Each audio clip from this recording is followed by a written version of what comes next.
அப்பவும் இப்பவும் எப்பவும் சென்னை அதிரடி கலெக்ஷன் சரவெடி செலிப்ரேஷன். ஆச்சி அதிரசமா விடுங்க, கையில தட்டி சூடான எண்ணெயில பொரிச்சா அதிரசம் ready. The Legend New Saravana Stores in Deepavali offer பவுனுக்கு ரூபாய் 1200 தள்ளுபடி அக்டோபர் 26 வரை. ஸ்டாலினுடைய அப்பா பேரை எல்லாத்துலையும் வைக்கணும், அதுக்காக இந்த அரசாணை வெளியிடுறாங்க. இதுல வேற எந்த நோக்கமும் இல்லை. அம்பேத்கரை நீங்க ஜாதிய தலைவராக பாக்குறீங்களா? புரட்சி தலைவர் எம்ஜிஆரை ஜாதிய தலைவராக பாக்குறீங்களா? புரட்சி தலைவர் அம்மாவை ஜாதிய தலைவராக பாக்குறீங்களா? பசுமுன் முத்துராமலிங்க தேவரை ஜாதிய தலைவராக பாக்குறீங்களா? இரட்டைமலை சீனிவாசனை ஜாதிய தலைவராக பாக்குறீங்களா? நீயே இன்னைக்கு அரசாணை வெளியிட்டு அடுத்த நாள் ஜாதி பேர்ல ஒரு சாலையை திறக்கிற, ஏற்கனவே இருக்க அரசாணைப்படியே ஜாதி பேர்ல சாலை திறக்க முடியாது. தலைவர்கள் அவங்க பேரை பிராண்ட் ஆக்கிக்கிறான்னு சொல்றீங்களா? உங்களோட ஸ்டாலின் பிராண்ட் இல்லைங்க, இவங்க என்ன அம்மா குடிநீர், அம்மா சிமெண்ட், அம்மா அதெல்லாம் அம்மா உப்பு, அம்மா இப்ப அதாவது அம்மா பொது பேருமீங்க. நீங்க கேட்டா அந்த காலனின்ற வார்த்தை தப்பானா ஏன் செக்ரட்டரியேட் காலனின்னு வச்சு ஒரு அரசாணை வெளியிட்டோன்னு அதை மாத்திருக்கணும். அந்த பேரை பயன்படுத்தக்கூடாதுன்னா ஏன் உங்க அதிகாரிகள் குடியிருக்கிற பகுதிக்கு அந்த பேரை வச்சிருக்கீங்க? ஐபிசி தமிழ் நேயர்களுக்கு வணக்கம். இன்று நம்முடன் நேர்காணலில் அதிமுக செய்தி தொடர்பாளர் ஆவடிக்குமார் இணைந்திருக்கிறார். வணக்கம் சார். வணக்கம் சார். தமிழ்நாடு அரசு சார்பாக வெளியிட்டிருக்கக்கூடிய ஒரு அரசாணை, அதாவது தெருக்கள், சாலைகள், பொது நீர்நிலைகள் இதுக்கெல்லாம் சூட்டப்பட்டிருந்த ஜாதி பெயர்களை நீக்கி பொது பெயர்களை சூட்டணும். தலைவர்கள் பெயரை சூட்டணும். சமூகம் இங்கே சமூக நீதிக்காக பங்களிப்பு அளித்த தலைவர்கள் பெயரை சூட்டணும் அப்படின்றது ஒரு அரசாணையை வெளியிட்டிருக்காங்க. அதில் பெரியார், காமராசர், கலைஞர், ஸோ இவருடைய பேர்லாம் இருக்குது. இதில் என்னென்னா பாஜக முன்னாள் மாநில தலைவர் அண்ணாமலையிலிருந்து அதிமுகவை சேர்ந்த நிறைய தலைவர்கள் என்ன ஒரு விமர்சனம் வைக்கிறாங்கன்னா, முன்னாள் முதல்வர்கள் பெயரை வைக்கிறேன்னு சொல்லிட்டு இதில் எம்ஜிஆர் அவர்களோட பெயர் விடுபட்டிருக்கு. இன்னும் என்ன சொல்கிறது, இதுலேயே தாழ்த்தப்பட்ட மக்களுக்காக போராடிய பெரிய தலைவர்கள், அதாவது எம்சி ராஜா, ஸோ இவங்கள மாதிரியான தலைவர்களுடைய பேர்கள்லாம் விடுபட்டிருக்கு. இது ஒரு விமர்சனமாக இருந்திருக்கு. சொல்லுங்கள் சார், திமுக அரசாங்கம் சொல்கிற காரணம் ஒரு சமூக நீதி போக்கில் இந்த சாதி பேர்களை நீக்கிறோன்ட்டு, ஆனால் நீங்கள் ஒரு விமர்சனத்தை வைக்கிறீங்க, சொல்லுங்கள். இல்லை, நீங்கள் இப்போ என்ன சொன்னீங்க, தமிழ்நாடு அரசாங்கம் அரசாணை வெளியிட்டிருக்குன்னு சொன்னீங்க. எப்போ வெளியிட்டாங்க? நேற்றைக்கு முதல் நாள். நேற்றைக்கு முதலமைச்சர் கோயம்புத்தூரில் ஒரு பாலத்தை திறந்தார். புரட்சி தமிழர் எடப்பாடியார் கட்டின பாலம். அது ஒரு 4.5 வருஷமாக தூங்கிட்டு இருந்து இப்போ தான் விழிப்பு அதை திறந்தாருங்க. முடிச்சு ஏறத்தாழ 55% பணிகள் எடப்பாடியார் ஆட்சி காலத்திலே முடிக்கப்பட்டது. மீதி 45% பணிகள் செய்கிறதுக்கு இவ்வளோ நாள் எடுத்துக்கிட்டு 4.5 வருஷம், ஒரு வருஷத்துக்கு 5% பணிகள் செஞ்சு 4.5 வருஷத்தில் இப்போ முடிச்சிட்டாங்க. அதுக்கு என்ன பேர் வச்சுருக்காங்க? ஜிடி நாயுடு அவர்களுடைய பேரை வச்சுருக்காங்க. அது என்ன பேர்? இல்லை, அதுக்கும் பொதுப்பணித்துறை அமைச்சர் எவா வேலு ஒரு எக்ஸ்பிளேஷன் கொடுத்துருக்காரு சார். இல்லைங்க, அவர் 1000 எக்ஸ்பிளேஷன் கொடுக்கணுங்க. அவங்க நேற்றைக்கு முந்தின நாள் போட்ட சட்டம் என்ன? நீங்கள் தானே சொன்னீங்க தமிழ்நாடு அரசு அரசாணை வெளியிட்டிருக்காங்க. அந்த அரசாணையை அடுத்த நாளே முதலமைச்சர் மதிக்கலைன்னா இது ஒரு அரசாங்கமா? நீங்கள் 1000 விளக்கம் சொல்லுங்கள். அப்போது சட்டம் போட சொல்ல அந்த விளக்கம் தெரியாதா? யார் போட்ட சட்டம்? அரசு போட்ட சட்டம், தமிழ்நாடு அரசு. இதை நேற்று திறந்து வச்சது யார்? சிஎம் தான் திறந்து வச்சிருக்காரு. அப்போது அவருக்கு தெரியாத அந்த சட்டம்? இல்லை அவருக்கு தெரியாமல் போட்டாங்களா? இல்லை அவர் தெரிஞ்சு சட்டம் போட்டு அதை மீறணும், சட்டத்தை நான் மதிக்க மாட்டேன்னு சொல்கிறாரா? அவர் போட்ட சட்டத்தையே இன்னும் சொல்ல போனால் நகராட்சி நிர்வாகத்துறை போட்டதுன்னு சொல்லுவாங்க. நகராட்சி நிர்வாகத்துறை செயலாளர் போட்ட சட்டத்தை பொதுப்பணித்துறை செயலாளர் மதிக்க மாட்டார், ஏற்க மாட்டார், அமைச்சர் புரிஞ்சிக்க மாட்டார், முதலமைச்சரே அதை கண்டுக்கவே மாட்டாருன்னு சொன்னால் இது ஒரு அரசாங்கமா? இது ஒரு அரசாணையா? சார், ஆனால் இந்த அதிமுகவினரோ இல்லை பிஜேபிக்காரங்களோ வைக்கிற முக்கிய குற்றச்சாட்டு எம்ஜிஆர் பேரை வைக்கல. நீங்கள் அது ரெண்டாவதுங்க. நான் இந்த அரசாணைன்னு சொன்னால் அந்த அரசாணையை அடுத்த நாளே முதலமைச்சர் மீறிட்டார. இது எப்படி அரசாணையாக நீங்கள் எடுத்துக்கிறீங்க? அவரே ஏற்றுக்கலையே. தமிழ்நாடு அரசாங்கமே அதை பின்பற்ற தயாராக இல்லாத போது இங்கே இருக்கிற ஒரு ஊராட்சி மன்றம் பின்பற்றணும்னு எதிர்பார்க்குறீங்களா நீங்கள்? இந்த விமர்சனத்தை நீங்கள் வைக்கிறீங்க. நீங்க கேட்ட கேள்விக்கான பதில், அரசாங்கம் வெளியிட்டிருந்தால் தமிழ்நாடு அரசாங்கம் வெளியிட்ட சட்டத்தை அடுத்த நாளே தமிழ்நாடு முதலமைச்சர் அதை மீறி தமிழ்நாடு அரசாங்கமே ஒரு விழா நடத்துகிறாங்க, அதை அறிவிப்பு செய்கிறாங்க, அந்த பெயர் சூட்டுறாங்கன்னா இதை குடிமக்கள் ஏற்றுக்கணும்னு சொல்லி அரசாணை வெளியிட்டாங்கன்னு சொன்னால் இதை யார் நம்புறதுன்ற. ரெண்டாவது, இந்த அரசாணை இது தமிழ்நாட்டில் இது ஏதோ புதுசாக ஸ்டாலின் அவருடைய சிந்தனையில் ராத்திரி கனவுல காலையில் போட்ட அரசாணை இல்லை. இது ஏற்கனவே தமிழ்நாட்டில் மாவட்டங்களில் ஜாதி பெயர்கள் இருந்தது. அதனால் அந்த பெயரே நீக்கினாங்க. இன்றைக்கி பார்த்திங்கன்னா சென்னையில் இன்னும் சொல்லப்போனால் சென்னையின் ஒரு காலத்தில் பிரதான பகுதியாக இருந்தது மண்ணடி பகுதி. அந்த பகுதியில் உயர்நீதிமன்றத்துக்கு எதிர்க்க பார்த்திங்கன்னா எல்லாமே தம்புச்செட்டி தெருவு, லிங்கி செட்டி தெருவு இந்த மாதிரி பேர் இருந்தது. அதில் இருந்த பேரெல்லாம் நீக்கப்பட்டது. அரசாணை வெளியிட்டு தான் நீக்கப்பட்டது. அது வந்து ஒரு ஜாதிய உணர்வை மக்களிடம் உருவாக்குது, அது தேவையில்லைன்னு சொல்கிறதுனால நீக்கினாங்க. அது எல்லாருமே ஏற்றுக்கிட்டோம். அதுபோல் வந்து தமிழ்நாடு முழுக்க ஜாதிய பெயர்கள் நீக்கப்பட்டது. அப்போது இது எல்லாம் தெரிஞ்சு எத்தனையோ தலைவர்கள் பெயரில் முத்துராமலிங்க தேவர் சாலைன்னு இருந்ததை கூட முத்துராமலிங்கனார் சாலைன்னு மாற்றினது அரசாங்கம். அப்படியெல்லாம் மாற்றின அரசாங்கம் இப்போ என்ன புதுசாக இவங்களுக்கு வந்து ஞானோதயம் வந்து இது என்ன அவசியம்? இதுலேயும் சில பேர்கள் விட்டு போயிருக்கலாம். அதுதான் சொல்கிறேன், நான் ஒன்று வரேன். ஆக இது வந்து இந்த வழக்கமாக இவங்க வந்து ஏற்கனவே நடைமுறையில் இருக்கிறது, அல்லது புரட்சி தமிழர் எடப்பாடியார் ஆட்சி காலத்தில், அதற்கு முன்பு புரட்சி தலைவி அம்மா ஆட்சி காலத்தில் நடைமுறையில் இருக்கிற சட்டங்களுக்கு ஸ்டிக்கர் ஓட்டுறது இவங்களுடைய வேலை. அதில் இப்போ புதுசாக ஒரு ஸ்டிக்கர் ஒட்டியிருக்காங்க. இந்த ஸ்டிக்கர் ஏன் ஒட்டினாங்கன்றது தான் இப்போ பிரச்சனை. சரி, எல்லா அரசாங்கமும் போன ஆட்சியில் ஒரு திட்டம் துவங்குறாங்க, அடிக்கல் நாட்டுறாங்கன்னா அடுத்த ஆட்சி வரும்போது கண்டிப்பாக அது அவங்க தானே ஓப்பன் பண்ணியாச்சு, அவங்க பேர் தானே கல்வெட்டில் பொறிக்கிறாங்க. இது எல்லாம் இது அதிமுக ஆட்சியில் இதுதான் நடந்திருக்கு. திட்டங்களுக்கு நான் இப்போ வந்து அந்த பாலத்தை அவங்க கட்டினதை பற்றியோ, அதை ஏற்கனவே மதிப்பீடு செஞ்சு இதை நிதி ஒதுக்கீடு செஞ்சு டெண்டர் விட்டு அந்த ஒர்க்கை எக்ஸிக்யூட் பண்ணி 50% கடந்ததுக்கு பிறகு இவங்க திறந்ததை பற்றியா நான் அதை ஏன் காலதாமதமாச்சுன்னு தான் கேட்டேன்ன ஒழிய அது ஏன் திறந்தாங்கன்னு நான் கேட்கல. நீங்கள் நல்லா என்னுடைய வார்த்தைகளை நீங்கள் சரியாக புரிஞ்சுங்க. அதனால் அது திட்டங்கள். நான் சொல்கிறது இந்த அரசாணையினுடைய அவசியம் என்ன, பொருள் என்ன, அது எதுக்காக? ஏற்கனவே இருந்த அரசாணை ஏன் செயல்படுத்தலை? அந்த ஏற்கனவே இருந்த அரசாங்கத்தால் தானே எல்லா சாலைகளிலும் பெயர் மாற்றம் செய்யப்பட்டது.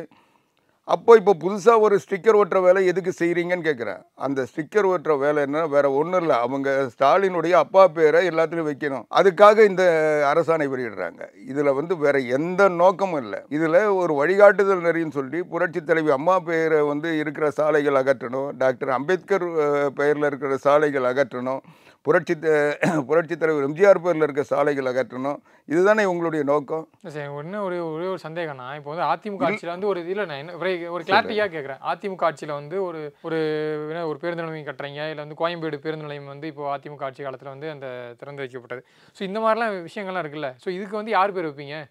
ஆப்வியஸ்லி வந்து அப்போ வந்து எம்ஜிஆர் அவர்களுடைய பேர் வைப்பீங்க, இல்லை வந்து புரட்சி தலைவி ஜெயலலிதா அவங்க பேர் வைப்பீங்க. ஒரு சிறந்த நெறியாளர், தெளிவான கேள்விகளை கேட்கக்கூடியவங்க. ஆனால் நீங்கள் இந்த கேட்குற கேள்வியினுடைய பொருள் எனக்கு புரியல. நான் சொல்கிறது, அவங்க ஏற்கனவே இருக்கிற சட்டங்களையே அரசாணைகளையே பின்பற்றாத ஒரு அரசாங்கம் இந்த அரசாணை வெளியிட வேண்டிய அவசியம் என்ன வந்தது? அந்த அரசாணையை நீங்களாவது பின்பற்ற முடியுதா? இல்லை சார், நான் என்ன சொல்கிறேன்னா, நீங்கள் ஒரு அரசாணை ஆல்ரெடி வெளியிட்டாங்க, இப்போ மீண்டும் எதுக்கு? இல்லை, இவ்வளோ நாள் ஜாதிய பெயர் வைக்கணும்னு சொல்லி ஏதாவது சட்டம் இருந்ததா? இவ்வளோ நாள் ஜாதி பெயர் வைக்கக்கூடாதுன்றதான சட்டம். இருந்த பெயரெல்லாம் நீக்கப்பட்டதுக்கு சட்டம் போட்டு தானே நீக்கினாங்க. அதுக்கு பிறகு இப்போ ஒரு அரசாணை வெளியிட வேண்டிய தேவை எங்கே வந்தது? இப்போ இவங்க என்னன்னா, இந்த இதில் வந்து மற்றவங்க பேரெல்லாம் அப்போது மற்ற ஜாதிய தலைவர்கள் நீக்கணும்னா டாக்டர் அம்பேத்கரை நீங்கள் ஜாதிய தலைவராக பார்க்குறீங்களா? புரட்சி தலைவர் எம்ஜிஆரை ஜாதிய தலைவராக பார்க்குறீங்களா? புரட்சி தலைவி அம்மாவை ஜாதிய தலைவராக பார்க்குறீங்களா? பசுமுன் முத்துராமலிங்க தேவரை ஜாதிய தலைவராக பார்க்குறீங்களா? ரெட்டைமலை சீனிவாசனை ஜாதிய தலைவராக பார்க்குறீங்களா? இந்த அரசாங்கம் என்ன சொல்ல வருது? இப்போ அவங்க பேரெல்லாம் அதில் இடம்பெறலைன்னா, நீங்கள் தமிழ்நாட்டில் ஒரு எளிமையான முதலமைச்சர், தமிழ்நாட்டில் மக்கள் வந்து சிறந்த ஆட்சி தந்த முதலமைச்சர்னு சொன்னால் ஓமந்தூர் ராமசாமி ரெட்டியார், அவருடைய பெயர் ஜாதிய தலைவராக பார்க்குறாங்களா? கிடையாது. ஓமந்தூரார் தோட்டம் தான். ஓமந்தூரார் தோற்று. நான் எதுக்கு சொல்கிறேன்னா, நீங்கள் அந்த பெயர்களை வெளியிட வேண்டிய அவசியம் என்ன? அதில் வந்து என்ன சொல்கிறாங்க? கபிலர் பெயர், தமிழுக்காக உழைத்தவர்கள் கபிலர், சீத்தலை சாத்தனார், ஒரு சிலரை குறிப்பிட்டு சொல்கிறாங்க. ஏன் இளங்கோவடிகள் சிலப்பதிகாரம் எழுதுனார, அது தமிழ் காப்பியம் இல்லையா? யாதும் ஊரே யாவரும் கேடுன்னு சொன்ன கணியன் பூங்குன்றனார் தமிழறிஞர் இல்லையா?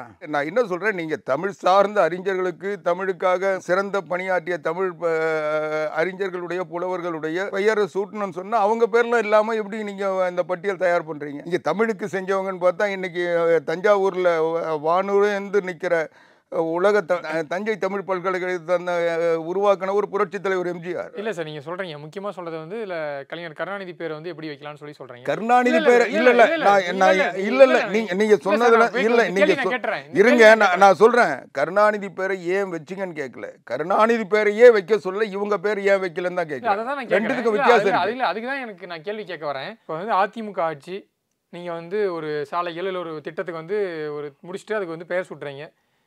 அதுக்கு வந்து கலைஞர் திட்டம் இல்லை கருணாநிதி அவர் திட்டம் அப்படின்னு பேர் வச்சிருக்கீங்களா? அதுக்கு முன்னாடி இல்லை வச்சிருக்கீங்களா? கலைஞர் நீங்கள் விடுங்க, அரசியல் முரண்பாடுகள்லாம் தாண்டி அவர் வந்து ஒரு பொது வாழ்க்கையில் இருந்திருக்காரு. அவர் வந்து அவரும் தமிழுக்கு பணியாற்றிருக்காரு. இல்லை வந்து என்ன பணியாற்றிருக்க சொல்லுங்க. நான் என்ன சொல்றேன், நீங்க சொல்ற கருணாநிதி என்ன பணியாற்றினாரோ அதை விட கூடுதலா புரட்சி தலைவர் எம்ஜிஆர் பணியாற்று. இன்னும் கேட்டால் தமிழ் எழுத்து சீர்திருத்தத்தை வந்து அறிமுகப்படுத்திய ஒரு புரட்சி தலைவர் எம்ஜிஆர்.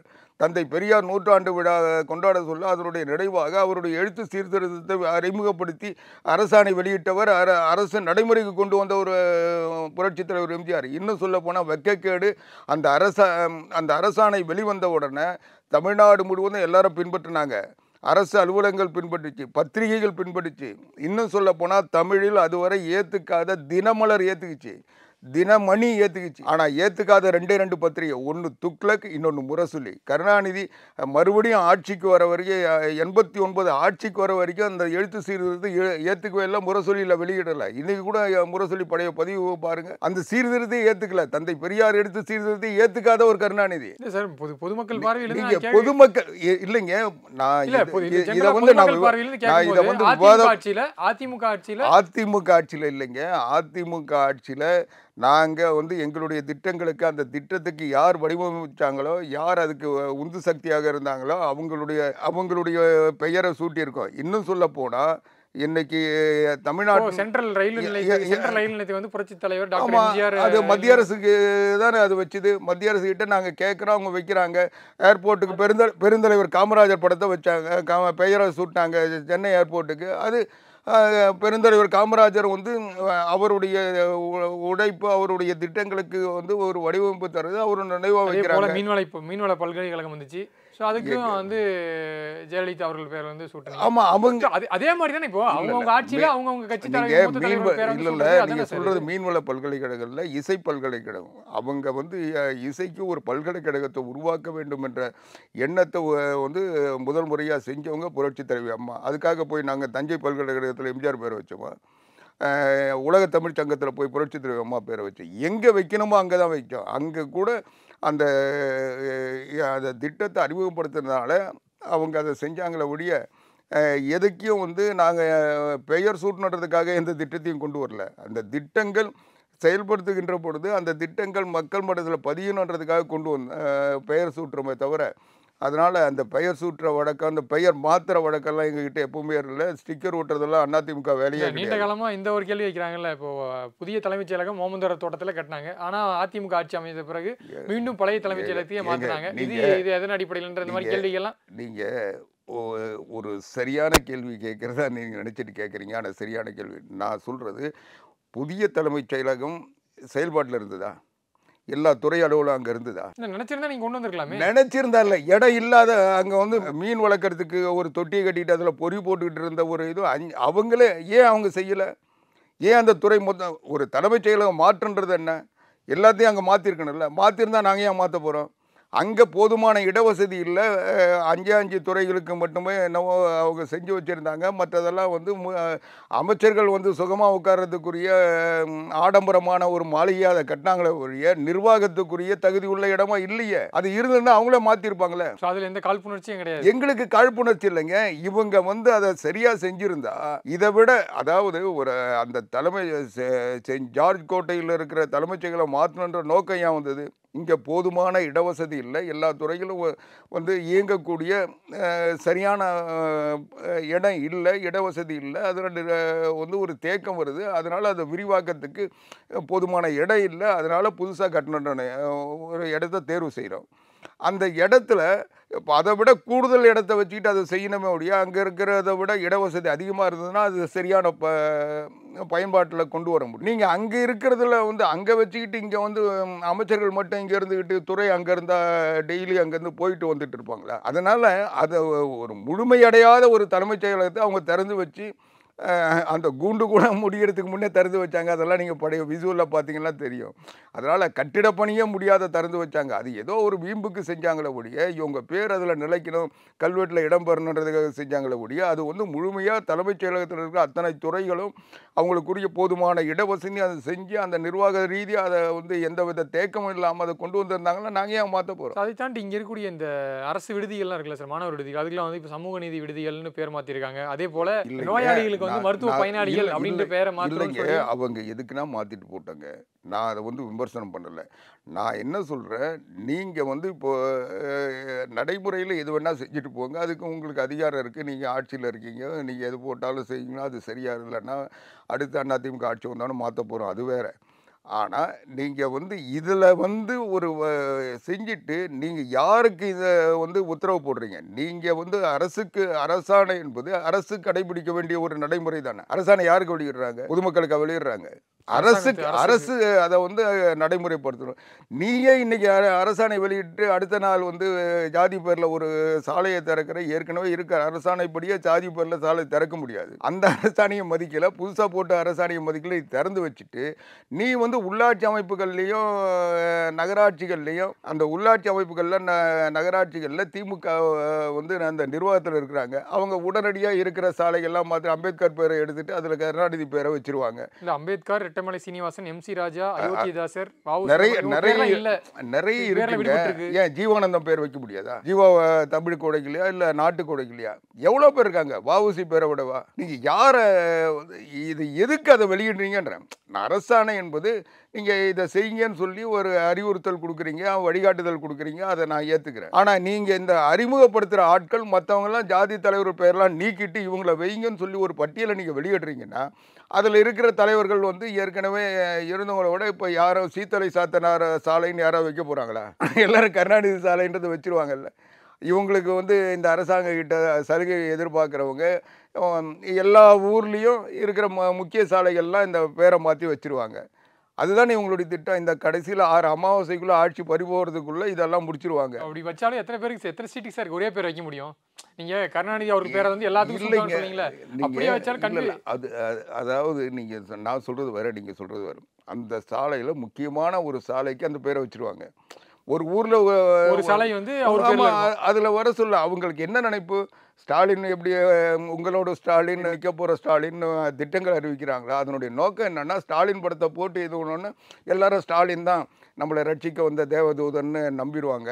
இவர் தான் எல்லாத்தையும் செய்கிறாரு, இந்த நாட்டில் வந்து மழை பெய்யறது இவரால் தான், வெயில் காய்கிறது இவரால் தான், எல்லாம் இவரும் இதுக்கு அடுத்து அவருடைய பையன் உதயநிதி வருவார், அதுக்கு அடுத்து அவருடைய பையன் இன்ப நிதி வருவார், அதுக்கப்புறம் இன்னொருத்தர் துன்ப நிதி வர வரைக்கும் இவங்க 2-3 பேர் இருப்பாங்கன்னு சொல்லி மக்களை வந்து ஒரு மன்னராட்சி, ஜனநாயகத்துக்கு புறம்பாக ஒரு மன்னராட்சி வடிவத்தை மறுபடியும் கொண்டு வராங்க. இது ஜனநாயக நாடுன்றதே மறந்துட்டு இவங்க மன்னராட்சி முறையை கொண்டு இதை தான் செஞ்சார் இலங்கையில் ராஜபக்ஷே. இல்லை சார், நீங்கள் சொல்கிறீங்களா தலைவர்கள் வந்து அவங்க பேரை வந்து பிராண்ட் ஆகிக்கிறான்னு சொல்கிறீங்களா? உங்களோட பிராண்ட் இல்லைங்க, இவங்க என்ன அம்மா குடிநீர், அம்மா சிமெண்ட், இல்லைங்க அதெல்லாம் அம்மா உப்பு, அம்மா இப்போ அதாவது அம்மா பொது பேரும் அந்த திட்டத்தை நாங்கள் அறிவிக்க சொல்ல, அந்த திட்டம் உருவாக்க சொல்லி அந்த திட்டத்து பேர் அறிவிக்கிறோம். நாங்கள் போய் யாரோ ஒன்று செஞ்சு இருக்கிற ஏற்கனவே பூர்வீகமாக இருக்கிற இடத்துல அந்த பேர் எடுத்துகிட்டு இதை வைக்கணும்னு சொல்லலை. நான் சொல்கிறேன், நாங்கள் செஞ்சதுக்கு எந்த இடத்துலையோ யாருடைய பெயரை நீக்கிட்டு அதிமுகவை சார்ந்தவர்கள் பேரையோ அல்லது வேறு தலைவர்கள் பேரையோ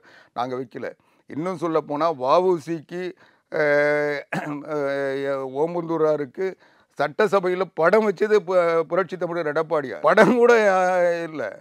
நீங்கள் டெல்லியில் அண்ணாவுக்கு பார்லிமெண்ட் வளாகத்தில் சிலை வச்சது அனைத்து இந்திய அண்ணா திராவிட முன்னேற்ற கழகம். அதனால் நாங்கள் வந்து எதையுமே சரியாக தான் செஞ்சுருக்கோம். நாங்கள் வந்து யாருடைய பெயரை நீக்கணுன்றது எங்கள் நோக்கம் இல்லை. ஆனால் எங்களுடைய தலைவர்கள் அல்லது தமிழ்நாட்டுக்காக உழைத்த தலைவர்கள் இருந்தாங்கன்னா அவங்களுக்கு தேவையான உரிய சிறப்பு கிடைக்கிற வகையில் செஞ்சுருக்கோம். இன்னும் உங்களுக்கு வந்து அரசாணை இப்போ பிரச்சனை இல்லை, அரசாணையில் ஆமாம் இல்லைங்க, எங்களுக்குன்னு இல்லைங்க. இப்போ எனக்கு தனிப்பட்ட அனைத்து இந்திய அண்ணா திராவிட முன்னேற்ற கழகத்துக்கோ ஆவடி குமாருக்கோ எந்த பிரச்சனையும் இல்லை. ஆனால் இது மக்களுடைய பிரச்சனை. இது வந்து அதனால தான் எல்லாரும் எதிர்ப்பு தெரிவிக்கிறாங்க. ஒவ்வொருத்தரும் உரிமை. இப்போது நீங்கள் ஒரு பேரை நீக்கிறீங்கன்னா அதுக்கு சரியான காரணம் சொல்லாமல் அவங்க பேர் இடம்பெறக்கூடாதுன்னு ஒரு சொன்னீங்கன்னா அப்போ அவங்க ஜாதிய தலைவர்னு அடையாளப்படுத்துறீங்கன்ற எண்ணம் மக்கள்கிட்ட வருமா இல்லையா? நீங்கள் வஉசி பேரை வந்து அதில் சேர்க்கலன்னா வஉசி பேரை வந்து ஒரு ஜாதிய தலைவரா, மறைமலை அடிகள்னா அவர் ஒரு ஜாதிய தலைவரா, திருப்பூர் குமரன் இல்லைன்னா ஒரு ஜாதிய தலைவரா, ரெட்டைமலை சீனிவாசன்னா அவர் ஜாதிக்காக தான் பணியாற்றினார், சமுதாயத்துக்காக பணியாற்றணும்னு பொருளா? நீங்கள் எதை நிறுவ வரீங்க?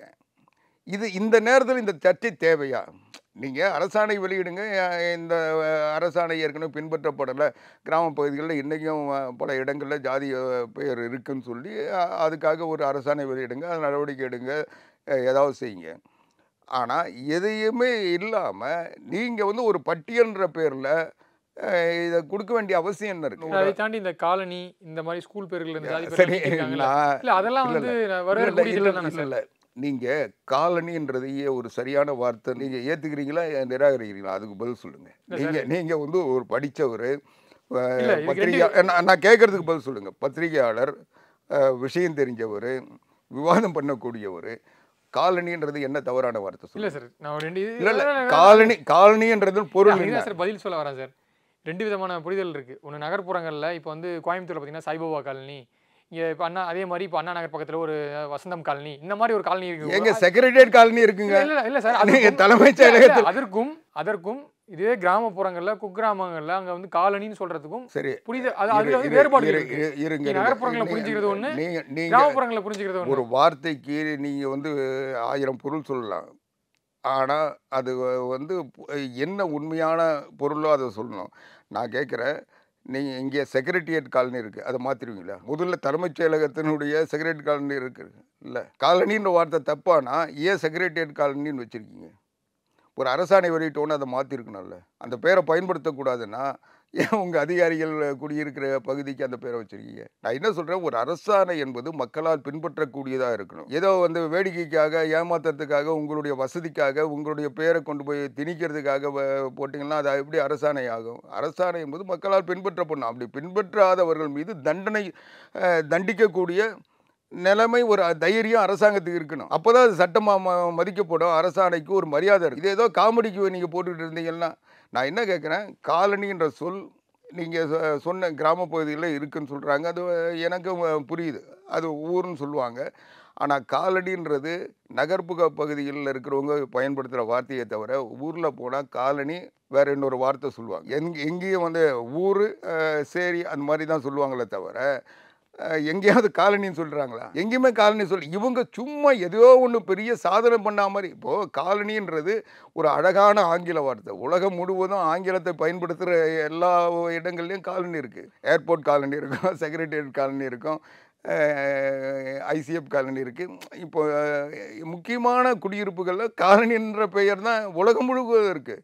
நீங்கள் காலனின்னு போட்டு பாருங்கள், எங்கேயாவது தவறான வார்த்தை, இழிவான வார்த்தை, மலிவான வார்த்தைன்னு ஏதாவது இருக்கா? அது புரிதலுக்கு தானே சார், புரிதல் ஒவ்வொருத்தருடைய. நீங்கள் வழக்கில் யாரோ என்னவோ சொல்கிறாங்கன்றதுக்காக ஒரு வார்த்தையே நீங்கள் வந்து தப்பான வார்த்தைன்னு சொல்லி ஒரு அரசாங்கம் போட்டுட்டு அதை அவங்களே பின்பற்றாதப்போ எப்படி இந்த அரசாணை போட்டு ஜாதிய பேருன்ட்டு ஜிடி நாயுடு பேரில், அதாவது ஜிடி நாயுடு பெயரில் பாலம் தரதை நான் விமர்சிக்கலை. ஆனால் நீ அரசாணை இன்னைக்கு போட்டு நாளைக்கு திறக்கிறீன்றது தான் என்னுடைய அரசாங்கம் வந்து ஒரு பொறுப்பில்லாத அரசாணை வெளியிட்டதுன்றதுக்காக அதை நான் சுட்டி காட்டுறேன். ஜாதி பள்ளிகளில் வந்து ஜாதி பேர் இருக்கு, பள்ளிக்கூடத்தில் அந்த ஜாதி பேர் வந்து எடுத்திருக்காங்க, அதை பற்றி நான் நினைக்கிறேன். இல்லைங்க, இது எல்லாமே ஏற்கனவே எடுக்கணும்னு சொல்லி எடுத்தது தாங்க. இப்போ புதுசாக இவங்க ஒன்றும் செய்யலை.